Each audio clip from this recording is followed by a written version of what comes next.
Okay, so here we have Leo, and the whole purpose of this drill is to kind of identify whether start line, speed control, or read is the issue in his putting. So what you'll see here is we've set up a drill, and I'll take a closer look now in a second, but you'll notice that we have two gates that are just a little bit bigger than a putter head width apart, and that's essentially where we want the ball to roll through. Behind the hole, we've got about a 1.5 foot semicircle radius, and behind the hole, we're looking to basically have the ball finish within that radius. So ideally, what we'll see is the ball will pass through the gate. It will have a good speed, which would be between the hole and the tees at the back, and then ultimately, what we would like to see is that it goes in the hole. Now, what you'll see with this putt is it successfully passes through the gate, but unfortunately he misses the read, but it ends up in the safe zone. So each one of these tasks is worth essentially a point each. Now, the first task is obviously starting the ball through the gate, so that would be 1 point if done successfully. The second task is the right speed, so if he hits it at a good speed but misses the hole, he gets another point. Now, if he gets it through the gate and it goes in the hole, that is a successful 3 points. And what we want to do with each putt is repeat it 5 times. So each putt is essentially worth 15 points total.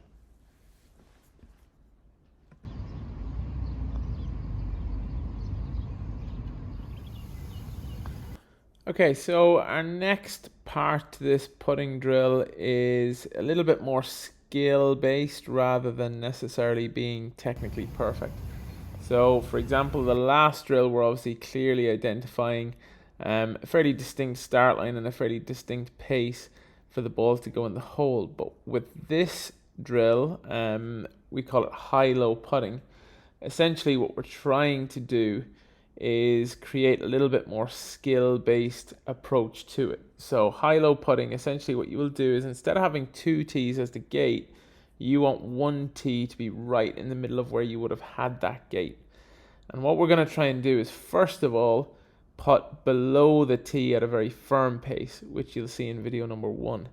Now, in our second video, you'll see the opposite. So you'll see him go above the tee, and that is basically at a much softer pace. So you can successfully hold both putts as long as you've got the pace right. So obviously on the lower side of the tee, you'll need a much firmer pace. On the higher side of the tee, you'll need a much lighter pace.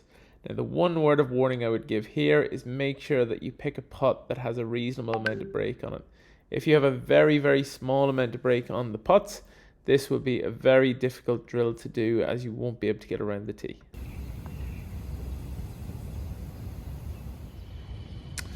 So the third part of this drill now starts to go into some speed control work, and there's 2 different levels of difficulty to this. We have level 1, which you will see on the screen at the moment. Now with level 1, you'll notice that there is essentially 10 tees, and they are approximately 2 to 2.5 foot apart from each other.